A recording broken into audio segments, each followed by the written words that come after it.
not educated?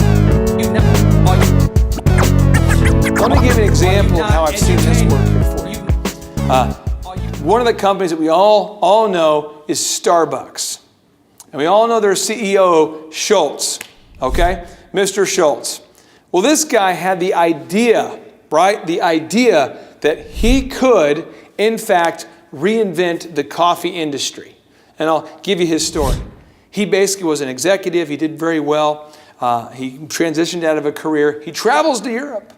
He goes there and he sees other baristas. He discovers baristas. He discovers that coffee can be served with a certain art to it.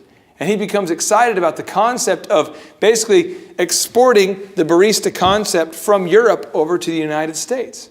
So he approaches the Starbucks people, the guys who own the company called Starbucks, which primarily specialized in selling coffee grinders based in Seattle. And he says, hey, I would like to start a store. I'd like to start a national concept. I would like to.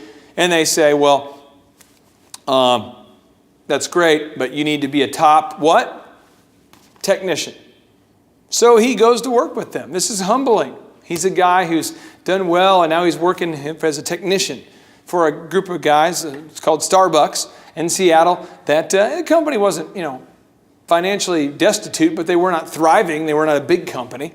And then he has this big idea because he's in the top 10%. He's a big idea. Hey, let's grow Starbucks into a national company. I believe on every corner in America, we could have a community, a third place, he called it. He called it the third place. Third.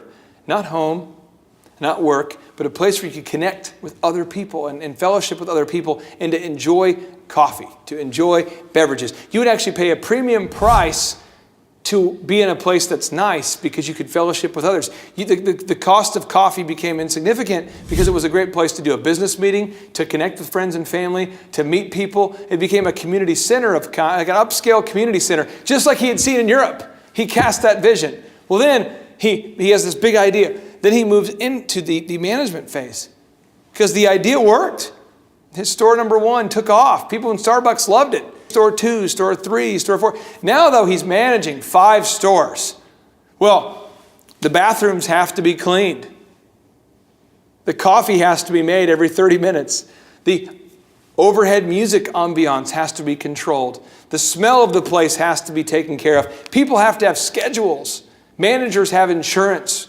People have paid days off. People want to call in sick. There has to be an operations manual. There has to be a handbook. There has to be capital. There has to be loans. There has to be all of these things. And he has to become a manager who can come up with metrics that are focused, where he can manage the company and know if each store is healthy.